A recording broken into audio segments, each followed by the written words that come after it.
მინდა მოგმართოთ ქართველ პატრიოტებს, ჩვენი სამშობლოს გულშემატკივრებს მინდა მოგმართოთ. ხელისუფლებისთვის მიცემული ვადა, როგორც უკვე იცით, ამოიწურა და ივანიშვილის რეჟიმმა ქვეყნის მესამე პრეზიდენტის მიხეილ სააკაშვილის სიკვდილით დასჯის განაჩენი არ გააუქმა და აპირებს ბოლომდე მიიყვანოს მისი აღსრულება. დიახ, მინდა განვაცხადო და პირობა დავდო ჩემი და ჩემი მეგობრების სახელით, რომ ეს არ მოხდება. ჩვენ გადავარჩენთ ამ ქვეყნის ღირსებას. დიახ, მე მიმაჩნია ქვეყნის ღირსება ვერ იქნება დაცული, თუ ჩვენ ახლა უკვე მეორეჯერ საქართველოს კიდევ ერთ პრეზიდენტს მოვუკლავთ.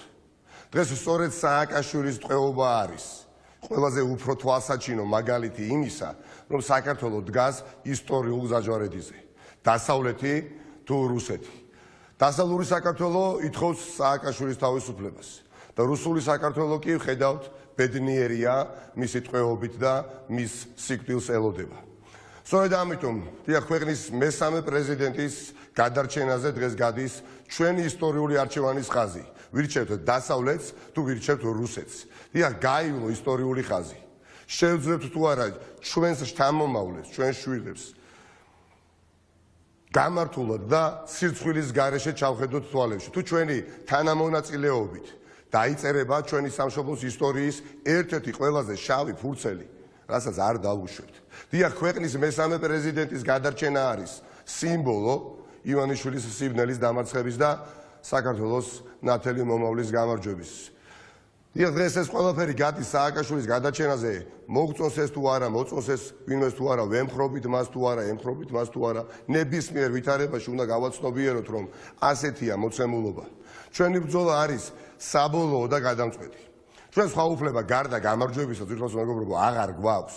ყველა ხაზი გადალახულია და არის უბრალოდ რისკი, არც მეტი და არც ნაკლები იმისა, რომ ავტორიტარულ ბანანის რესპუბლიკას დავემსგავსოთ, რომელიც სიღარიბეში იხჩობა და რუსეთის უბრალო ვასალი და ნების შემსრულებელია. ეს ყველაფერი ხდება ჩვენს თვალწინ, ეს რისკი დგას ჩვენს თვალწინ.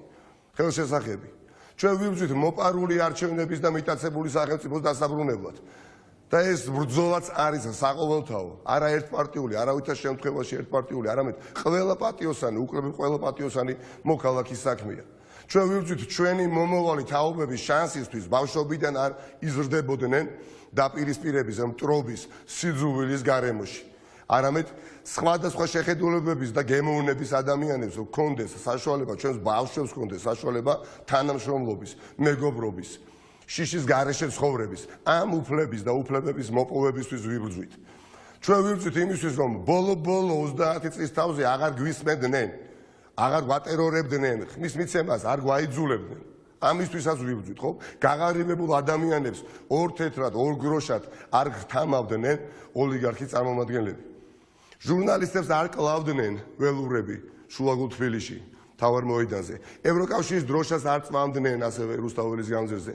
ჩვენ ვიბრძვით თუნდაც იმისთვის, რომ 4 შვილის დედას ელენე ხოშტარიას არ უწევდეს შიმშილობა იმისთვის, რომ არ მოვერიდები ამ სიტყვას გადაგიჟებულ ხელისუფლებას აუხსნას, რომ კურნალობის უფლება ყველას აქვს ამ ქვეყანაში. და ჩვენ ვიბრძოლებთ ბოლომდე ამ ყველაფრისთვის. ჩვენ ვიბრძვით, რომ საქართველოს დასავლური ოჯახის ღირსეული წევრი იყოს და არ ჩაიგდოს ხელში რუსეთმა. ჩვენ ვიბრძვით, რომ სასამართლო არ იყოს მორჩილთა კლანი, ალბათ უფრო მონათა კლანი უნდა ვთქვა. იმიტომ ეს ასე არის. რომ ყოველდღე არ გარბოდნენ ქვეყნიდან ახალგაზრდები, ამისთვისაც ვიბრძვით. ყოველდღე ვიღაც არ კარგავდეს სამსახურს და ჩვენს ხარჯზე ამდიდრდებოდეს ბიძინა ივანიშვილის წარმომადგენლობა ხელისუფლებაში. ამიტომ და არა მხოლოდ ამიტომ, ძვირფასო მეგობრებო, ყველანი ხვალ თავისუფლების მოედანზე 8 ნოემბერს 8 საათზე თავისუფლების გამარჯვება თავისუფლების მოედნიდან უნდა დავიწყოთ. ყველანი იქ, სადაც საქართველოს ისტორია არაერთხელ დაწერილა. ძალიან დიდი მადლობა, გამხნევდით და ყველაფერი მაგრად იქნება. ისტორიის წინაშე ქართული საზოგადოება დამარცხებული არასოდეს არ გამოსულა და არც უახლოეს მომავალში გამოვა. ჩვენ გავიმარჯვეთ სიმართლის სახელით. დიდი მადლობა და წარმატებები და გელოდებით ხვალ 8 საათზე თავისუფლების მოედანზე. მადლობა.